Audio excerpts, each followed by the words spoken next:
Trois en commun, c'est faire confiance à l'intelligence des Troyennes et des Troyens qui sont en capacité de s'occuper de leurs propres affaires et surtout de décider.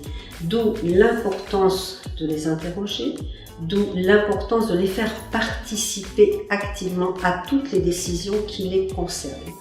Nous avons véritablement entamé une démarche innovante. Par la démarche de co-construction, nous voulons reconstruire ce lien quelque peu abîmé entre la politique et les citoyennes et les citoyens. Et véritablement, ces différentes réunions publiques que nous avons menées depuis septembre, nous avons pu voir des personnes qui n'avaient jamais fait de politique, des entre guillemets nouvelles têtes, et qui ont activement participé à l'élaboration de ce projet. Pour moi, recréer du lien, c'est une priorité et c'est justement ce que propose le collectif 3 en commun. Nous voulons plus d'éthique en politique, une ville plus solidaire et une école plus égalitaire. Notre démarche de co-construction nous a permis d'entendre et d'écouter les aspirations des Troyennes et des Troyens. Lors de nos diverses rencontres, vos habitudes de vie et vos questionnements nous ont permis de vous proposer un projet proche de vos attentes. Pour une fois, les citoyens de la ville ont le mot à dire là-dedans. Il faut apporter leurs idées et j'ai l'impression d'être écouté. C'est vivre ensemble, être ensemble, contribuer pour améliorer. Mon engagement réside en l'attractivité d'un groupe qui permet la possibilité d'avoir une représentation des membres de la société, des représentants de la société civile pour faire entendre et se faire l'écho d'une manière la plus large qui soit des préoccupations de terrain des Troyens et Troyennes, toutes classes sociales confondues.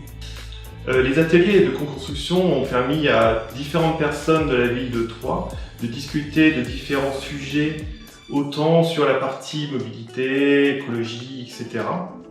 avec des techniques de travail collaboratif qui permet que beaucoup de personnes qui n'auraient pas l'occasion de parler de politique remontent leurs problèmes, leurs doutes sur la gestion de la ville.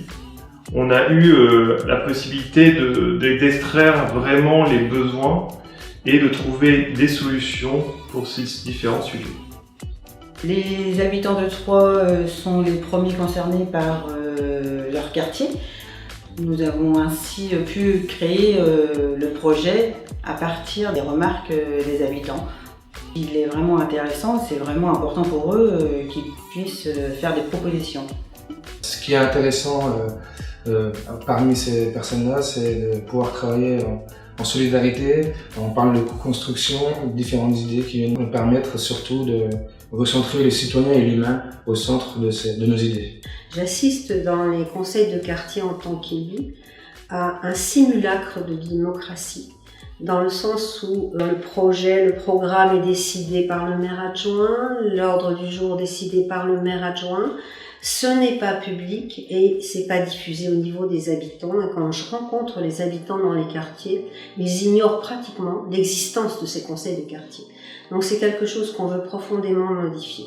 La co-construction, l'intelligence collective, c'est l'application même de la démocratie en fait. C'est-à-dire que c'est quand le peuple choisit et décide de ce qui est bon pour lui-même et comment l'appliquer, tout simplement. Nous avons pu proposer un projet alternatif à la majorité actuelle et un projet véritablement de gauche. La co-construction, c'est avec eux, c'est avec les Troyennes et avec les Troyens dans leur diversité, dans la diversité de leurs attentes. Et c'est ça qui m'intéresse et c'est ça qu'on veut mettre en œuvre.